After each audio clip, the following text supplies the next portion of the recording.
What it do, YouTube, man? It is your boy Solid, back with another reaction, man. But before we get into this one, I want to get into a little bit of something and let you guys know what's been going on. So I have fully went in and made us a Discord where we can all come in and talk sports on a continuous basis, man. We talking NBA, NFL, NCAA, anything dealing with sports, we can talk about it there. Most people are going to join in on the barbershop. Come in, swing in, talk to your boy on that. And then as you read the rules, you'll figure out how to progress yourself in the community and help the community out how you can. But man, let's go ahead and get in this one. We got 7 times Larry Bird absolutely on his competition, man. So we're gonna go ahead and get in this one, man. Make sure y'all hit this like button, subscribe to the channel, and turn your notifications on so you never miss another solid reaction, baby. But let's get into it and see what's going on. Let's get into it. Let's get into it. I'm ready for it, yeah. So I'm a little bit. Shoot the ball depending upon the team he's on. His ability to shoot the ball depending upon the team he's on. Like, he can get anywhere he wants to be and shoot over smaller players. And he was one of the most crafty players the game has ever seen. So I think his game translates to any time period. All that trash that you were talking, you need to squash all that. This man is great, and he can play. Whatever you were saying, for a man who can't jump, he's demolishing everybody. See, that's what you want, because when someone's telling you what they can do and you can't stop it, yeah, you know they're a bad man. Bad man. Larry Joe Bird, a.k.a. Kodak, a.k.a. Larry Legend, a.k.a. the Great White Hope, is one of the greatest troopers to ever. We ain't gonna let him go by that. We ain't even gonna let him go by. We know that's that brother dipped in powder. Yeah, that's Mr. Powder himself. Come on, man. This man is great. Whatever you were saying, for a man who can't jump, he's demolishing everybody. Larry was that dude that you didn't want no problems with. Real talk. When someone's telling you what they can do and you can't stop it, you know they're a bad man. Yeah. Larry Joe Bird, a.k.a. Kodak, a.k.a. Larry Legend, a.k.a. the Great White Hope. That brother dipped in powder. That's what that is. On a basketball court. If you ask anybody who knows basketball, they'll tell you he's one of the top 10 greatest players to ever play in the NBA. Facts. Today, we're going to look at 5 times when Larry Bird absolutely owned his competition. And let me tell you something, up, man. I'm glad I wasn't at the receiving end of these punishments. He said, I'm glad I wasn't at the receiving end. The 1986 Celtics were considered one of the best teams in NBA history. Facts. They had arguably the first big 3 ever in NBA history with Bird, Parrish, and McHale. They won 67 games, and Larry Bird won his 3rd consecutive MVP trophy. That's 3 P. They were so unstoppable that Larry actually got bored. And so, in the middle of the season, on Valentine's Day against the Trailblazers, Bird decided to create a challenge of his own to motivate himself. He was like, tomorrow night's the last game of the trip. I'm going to play this one left-handed. Well, at least through 3 quarters. Okay. Now, for a right-handed shooter, shooting using your left hand in an actual NBA game is absolutely absurd, especially when you consider the level of competition, the in-game pressure, and all that. But see, Bird isn't your average Joe, and just look for yourself. A left-handed floater here, a left-handed push shot off the glass here, and a left-handed hook shot here. Hey, mostly using his offhand, Bird absolutely destroyed the Trailblazers by dropping 47. Look at that. I'm gonna try to move over so y'all can see this. Look at this, bro. Let's run through this real quick. We looking at 21 shots made out of 34, which is 60% from the field. We're gonna go, it's 61%, but we're gonna say 60% from the field. 3-pointers taken. He was 100%. Bro took 3, made 3. That's impossible. I'm just saying. And then we go ahead and look down here. Field goals. I mean, free throws. He made 2 or 3. That's not bad. I mean, he probably had a foul and 1 foul and missed 1, or he made it or something. No, yeah, he had to have it and he missed. Okay, so that's about 60% from the field, which is amazing. Then you go down here and you look. Defensive rebounds, 11. Total rebounds in general, 14, bro. And then he has 11 assists with 47 points, bro. You can't ask for a better accomplishment out of that. I'm looking at everybody else, and I mean, we got, okay, yeah, 7 for 7, Aiden. You were shooting your free throws. I like that. I appreciate that. But that's what I'm talking about. You just got little stuff like that. When you see Larry Bird putting up numbers, you can look at his numbers and tell that he was a star caliber player. And it was not just because of the scoring. It's because he can go and get you 14 rebounds. That makes it crazy. And he has so good of a court vision, he can also go out and get you 11 assists. So that's what we look at, and that's what I look at, and I say, okay, this is what makes Larry Bird a top 5 NBA player of all time because of those things. Now, I know a lot of people say, well, we've seen other people do this, but they didn't do it at a consistent basis where they were like, hey, he's doing this. This is night in, night out. This is with his left hand. I want you to keep this in mind. This is a left-hand game. This ain't even a right-hand game, which Larry Bird is. So we have to look at that and say, look, is he really out here hooping, or are we just not paying attention? And I think it's the fact that we're not paying attention. That's all I'm saying. But we're going to continue. 7 points on 62% shooting. And then on top of that, he also had 11 assists, 14 rebounds, and 2 blocks to come away with a triple-double. Now, I didn't even when look the at the reporters 2 asked why he refused to use his blocks. dominant right hand after the game, Bird smirked a bit and said, I'm saving that for the Lakers, right big hand dog. For the Lakers. I'm saving it for the Lakers. If They gonna that need isn't it. the definition of Yeah. owning an opponent, I don't know what is. That's what we're Anyway, talking about. guys, aside from that story, here's another one when he completely owned the entire Hawks team simply because of a petty and friendly challenge. You see, on the night of March 3rd, 1985, Bird's teammate Kevin McHale played the game of his life when he dropped 56 points along with 16 rebounds, 3 blocks, and 4 assists against their longtime rival, the Detroit Pistons. Now, prior to McHale's big 56, game, 16, Bird was and actually 3? the Celtics record holder for the most points scored in I a take single 53? game with 53 points. And although he was happy Larry about Bird McHale with a breaking 48 his point on the record, 12th. we all know that his competitive 27. spirit wasn't Dang. going to let that stand. Right after the game, he was like, there aren't too many times you have an opportunity to score that many points. Kevin will probably not score that many again. Today, he was awesome. He deserved it. He should have gone for 60. Oh, God, because I'm Indeed, coming back. McHale should have gone for 4 more because in the very next game, well, actually, I'll just let Magic tell you the rest of the story here. Kevin McHale had just broke the Celtic record, scored 60.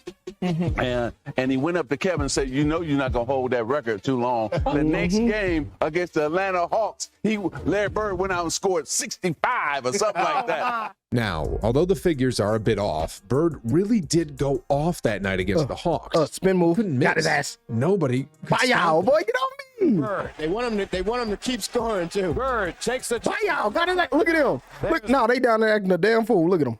Look at him. Hold on. Bird. They want him to keep They down there scoring, acting a too. fool. Bird takes the jump. Wow, look at him. Fired. You fired. Go to the locker room. Both of you go to the locker room. He hugging you. I don't know what you done did, but you need to be locked the hell up. That's what it is. Both of you need to go. Get him out of here. There's Bird. Spin. 15 seconds. Into the trainer's lap. Yeah. Yep, both of you. I'm trading everybody. After the game, it's over. Everybody gone. Everybody on this bench. If you wasn't in it, you gone. I'm not even gonna argue with you.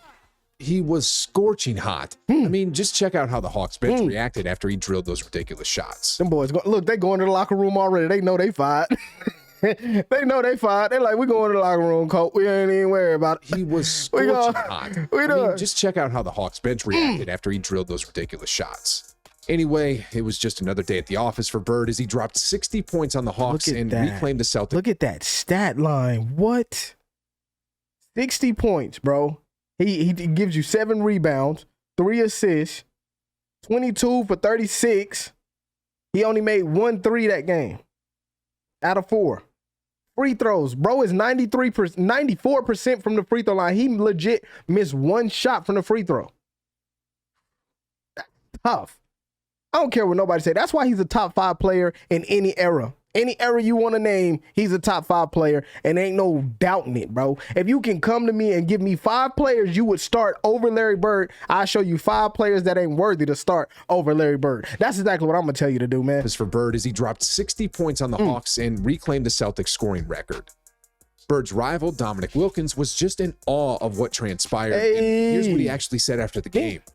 The way he was shooting the ball was like living in a video game. It couldn't be real, but it was. Hey, it is Now, what it is. Moving on from here.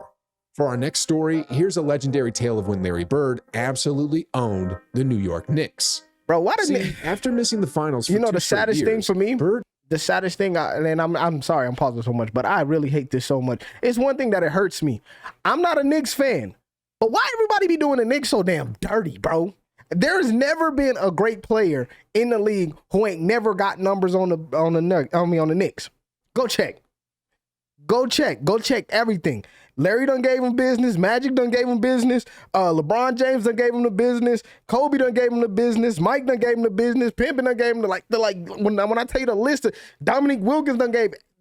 Bro, I'm telling you, the list is crazy. And what really hurts the fact of the matter, I think the Knicks should be a pinnacle team. They have everything. They have the marketing. They have the funding. They have the money. They should have some big names with the Knicks. The Knicks should be a contending team every year. And that's just from what I'm just saying. Look, think about it. When you look at it, how the heck did Brooklyn end up with 3 superstars? 3. And the Knicks have nobody. I wouldn't even be drafting anymore. If I'm the Knicks for the next 3 or 4 years, I'm not drafting. I'm trading for good picks. I'm trading for good players that are up and coming players right now that are in the prime. Right now, before this everything goes up, and right now before the Luka ends up leaving, hey Dallas, look, I'll give you whoop whoop whoop whoop whoop for Luka. Boom, I'll take Luka, and I'll bring Luka to the Knicks, and then I'll say, hey, my first round, my second round, can I trade my first and second round? And what's the boy's name? Barrett, RJ Barrett. Is it Barrett?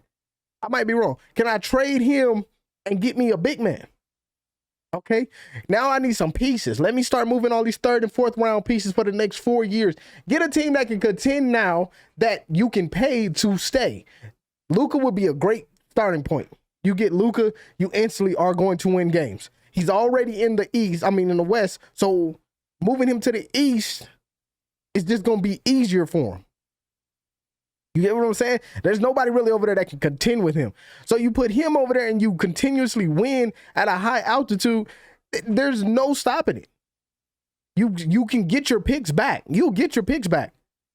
Right now, that's what the Knicks need to do. That's just me. I'm talking too much. Let me get back into the video. And the rest of the Celtics were on a revenge tour. That's just what I'm saying, man. 83-84 season. Bang. The Celtics got off to a hot start as they cruised their way to the top of the East by having the best record in the NBA with 62 wins. Okay. And after defeating the Washington Bullets in the first round, they got tested by a much tougher Knicks team in the Eastern Conference semifinals. All right. It was a gritty series filled with intense physicality as both teams traded haymakers, and after Game 6, they found themselves tied 3 games apiece, which forced a deciding Game 7 at the Boston Garden. And that's one thing you don't with do. Their backs against the wall, you don't put no back on there. Refused to lose and came to the rescue by delivering a masterful performance that no one would forget. Remaining in the 4th. Hey, give me this one. Yeah, we're going home. Pack him up. Bird. Hit him again. Yaga, boy, get out of here. In Game 7, Bird was just everywhere on the floor as he stats. tallied a triple-double of. Look at that. 13 shots made out of the 24 he took. That's 50%. That's amazing. And I want you to, this is what I also want people to look at. This is a playoff game. His shots went down. He was averaging for the other one, I think it was like 26 shots a game. We're going to say about 26. So he took 2 fewer shots, but he made more shots. He took fewer 3-pointers, but he made more 3-pointers. He made 100%. Listen to me when I say this. 100% from the free throw line. That is crazy. Then he turns around and gives you, I can't even move. Okay, yeah, I can. He gives you 12 rebounds in total, 10 assists in total, 3 steals in total with 39 points. Come on. 39 points, 12 rebounds. Well, look at that. I see the 5 turnovers, but that's 5 turnovers. It happens. Those are that happens. One bad pass, here and there. Everyone was absolutely shell-shocked at what Bird just did. Yeah. And one of those guys was Knicks guard Rory Sparrow, who only had this to say about the crazy performance. You try to keep the ball out of his hands, but he is such a creative player that it's difficult to keep him down. He makes so many positive things happen, and he does it as though he was a point guard. But if you play him as a guard, he posts you up. And if play as a forward, he creates other problems. He's one of those players that's you can play him anywhere. Time when Bird he takes what you give him, not what you want. Because 2 years later, he did almost the same exact thing at the expense of Hakeem Olajuwon. You see, just like the 84 season, the Celtics owned the competition during the regular season. Give me this. This time, though, they breezed through the first 3 rounds with ease as they only lost 1 game in 12 outings, and their strong performance in the playoffs led them to a finals clash against a young Hakeem Olajuwon and the Houston Rockets. Now, contrary to what many people think, the Rockets during the season were no pushovers, and in fact, they were the ones who booted Magic Johnson and the Lakers out of contention during the Western Conference Finals, with Hakeem leading the charge, averaging 31 points and 11 rebounds throughout the 5-game series. But despite how strong they were, the Celtics weren't the Lakers, and Bird that beat kind of wasn't hit. Magic. The Rockets got schooled by the Celtics in 6 games, and the difference maker of that final series was none other than Larry Bird, who completely dominated See the numbers. Show me the numbers. In the deciding 6th game, Bird dropped 29, 11, and 12 on the Rockets to grab 90% from the free throw line. 60, we're going to say 67% from the three-point line. 47% from shooting. Less shots taken, more shots made. I want you to understand that. 29 points. How many turnovers did he have that game? 2 turnovers. We got 2 turnovers and 3 steals. 11 rebounds. 12 assists. He made his team look good. I want you to, and that the reason why I can say that is if we just go right down here to Kevin McHale. Kevin ended up with 29 as well. And I'm pretty sure all those assists come from that. So you get what I'm saying? Grab his 3rd ring, as well as his 2nd finals MVP. And he was a plus 15 in the plus-minus category, while the other starters were just average at best. Okay. Anyway, guys, for the most part of this video, we've seen Bird owning teams left and right because he's just that kind of savage. But in this last story, Bird destroyed this guy plainly for treating him badly. What? In short, this one was personal. Okay. You see, before Larry Bird became a Celtics legend, he played at Indiana University, where he donned a Hoosier uniform. I said Hoyas, the Hoosiers. At the time, however, Larry Bird was shy, wasn't that sociable, and relative to his teammates, he was poor. This led to a disconnect between him and his teammates, and he actually felt a little bit disrespected by them, with Kent Benson being the worst offender. Anyway, eventually both Bird and Benson were drafted into the NBA as lottery talents, but when they met on the court, let's just say that Bird didn't forget how Benson treated him. Bird said, I'm about to be 50 on him. You see, in 1985, around the time that the Celtics were at the height of their powers, Kent Benson and the Pistons had a game in Boston at the Boston Garden. I don't think Benson will ever forget that night. What Larry do to this man? Kent Benson was a center, so he wasn't guarding Bird, but he was guarding Kevin McHale, Bird's teammate and good friend. Okay. So what happened was every time Bird brought the ball down the court, he fed McHale, who posted up Benson. This happened over and over and over again throughout the night because Bird wanted to humiliate Benson for how he treated him back in Indiana. And this was actually the night that McHale got 56 points. Talk about absolutely own. Hold on. He said, hey, look, big dog, I can't guard you. But my boy about to break the record because I can't guard you. So I'm going to make sure he break the record on you. Okay? He going to break it on you. And I'm going to come get it next week. But I'm going to break it on you because you got to pay for all that you was talking when we was young. You got to pay for that. You thought it was going to be it's a homemade slip and slide. I'm in here. That's what we saying. Homemade slip and slide. Talk about absolutely own. Sheesh.